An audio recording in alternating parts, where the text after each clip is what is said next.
Good morning बच्चों। आज हम कक्षा 7 में सामाजिक विज्ञान का दूसरा अध्याय पढ़ेंगे। पहला अध्याय हमारा कंप्लीट हो चुका था, जिसके कुल 7 पार्ट थे। आज हम करेंगे दूसरा लेसन। और अभी तक जिसने पहले अध्याय के प्रश्न उत्तर नहीं भेजे हैं वो प्रश्न उत्तर करके अवश्य भेजें। तो आइए आज दूसरा अध्याय पढ़ते हैं। नए राजा और उनके राज्य। 7वीं शताब्दी के बाद कई राजवंशों का उदय हुआ। मानचित्र 1 में उपमहाद्वीप के विभिन्न हिस्सों में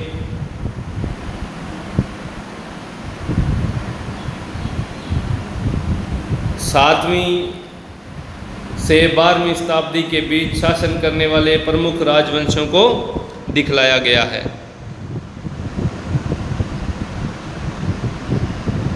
तो आइए सबसे पहले कश्मीर की तरफ देखते हैं। मुल्तान के अरब, मंसूर के अरब, इंद्रपुष्प चहमान,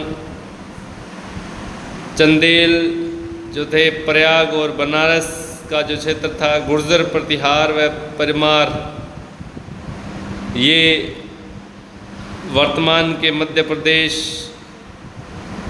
व उत्तर प्रदेश में राज कर रहे थे। राष्ट्रकूट जो वंश है वर्तमान में महाराष्ट्र और कर्नाटक, आंध्र प्रदेश का आधा हिस्सा। तो इस तरह जो चोल वंश है वो तमिलनाडु वर्तमान में, और पांड्या केरल और चेर कर्नाटक, इन सभी राजवंशों को क्षेत्र के आधार पर दर्शाया गया है। तो इस मानचित्र को ध्यान से देखें, वह हो सके तो एक डायग्राम बनाकर सभी राजवंशों व उनकी राजधानियों के नाम लिखें। नए राजवंश का उदय।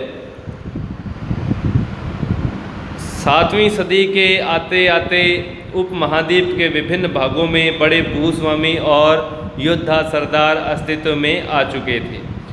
राजा लोग प्राय उन्हें अपने मातहत या सामंत के रूप में मान्यता देते थे।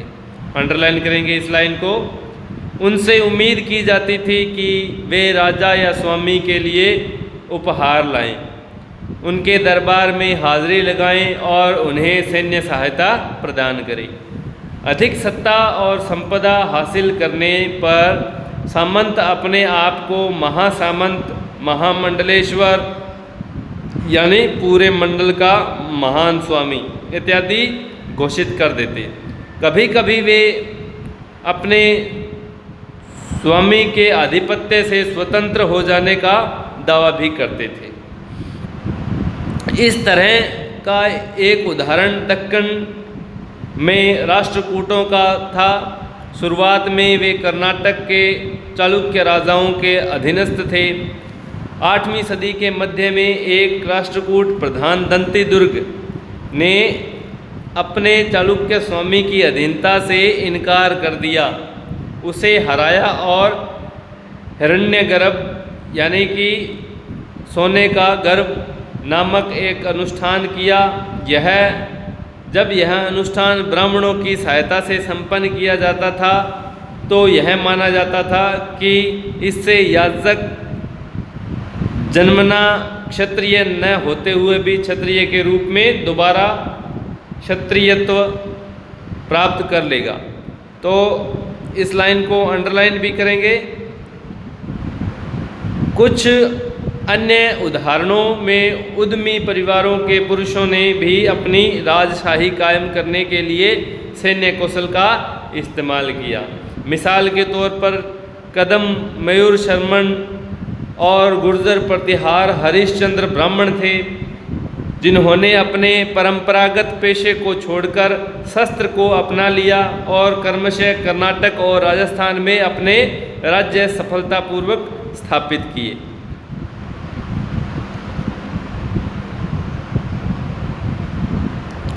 राज्यों में प्रशासन कि वहाँ की शासन व्यवस्था कैसे थी उसके बारे में पढ़ेंगे।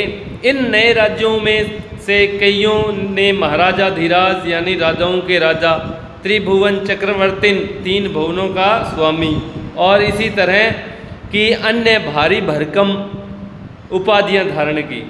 लेकिन इस तरह के दावों के बावजूद वे अपने सामंतों और साथ ही साथ किसान, व्यापारी तथा ब्राह्मणों के संगठनों के साथ अपनी सत्ता की साझेदारी करते थे। ये जो मानचित्र दिखाया गया है एलोरा की गुफा 15 का भित्ति चित्र, जिसमें विष्णु को नरसिंह अर्थात पुरुष सिंह के रूप में दिखलाया गया है, यह राष्ट्रकूट काल की कृति है। ये मानचित्र जो आप देख रहे हैं, इन सभी राज्यों के उत्पादकों अर्थात किसानों, पशुपालकों, कारीगरों से संसाधन इकट्ठे किए जाते थे। इनको अक्सर अपने उत्पादों का एक हिस्सा त्यागने के लिए मनाया या बाध्य किया जाता। कभी कभी इस हिस्से को लगान मानकर वसूला जाता था, क्योंकि प्राप्त करने वाला भूस्वामी होने का दावा करता था। राजस्व व्यापारियों से भी लिया जाता था। 400 कर। तमिलनाडु में शासन करने वाले चोल वंश के अभिलेखों में विभिन्न किस्म के करों के लिए 400 से ज़्यादा सूचक शब्द मिले हैं। कर यानी लगान। सबसे अधिक उल्लिखित कर है वेट्टी, जो नगद की बजाय जबरन श्रम के रूप में लिया जाता था, यानी किसी से जबरदस्ती काम करवाया जाता, यानी जबरन श्रम। और कदमाई यानी कि भू राजस्व थे। मकान पर छाजन डालने पर लगाने वाला कर, खजूर या ताड़ के पेड़ पर चढ़ने के लिए सीढ़ी के इस्तेमाल पर लगने वाला कर, पारिवारिक संपत्ति का उत्तराधिकार हासिल करने के लिए लगने वाला कर इत्यादि का भी उल्लेख मिलता है। क्या आज इसमें से कोई कर वसूले जाते हैं? तो इसका आंसर तो हम सभी जानते हैं कि ऐसा कोई भी कर आज वर्तमान में नहीं लिया जाता, क्योंकि हमें संविधान द्वारा समस्त अधिकार प्राप्त है। ये संसाधन राजा की व्यवस्था का वित्तीय आधार बनते थे। साथ ही मंदिरों और दुर्गों के निर्माण में भी इस्तेमाल होते थे। संसाधन उन युद्धों को लड़ने में भी इस्तेमाल होते जिनसे लूट की शक्ल में धन मिलने तथा जमीन और व्यापारिक मार्गों के प्रयोग में की संभावनाएं बनती थी।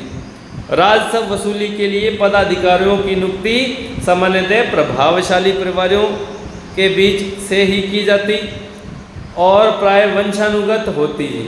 सेना में भी ऐसा ही होता था। कई बार राजा के निकट संबंधी ही इन ओहदों पर होते थे। तो बच्चों, आज के लिए इतना ही। कल हम पढ़ेंगे प्रशस्तियाँ और भूमि अनुदान। इसके बारे में हम कल पढ़ेंगे। आज के लिए इतना ही। धन्यवाद।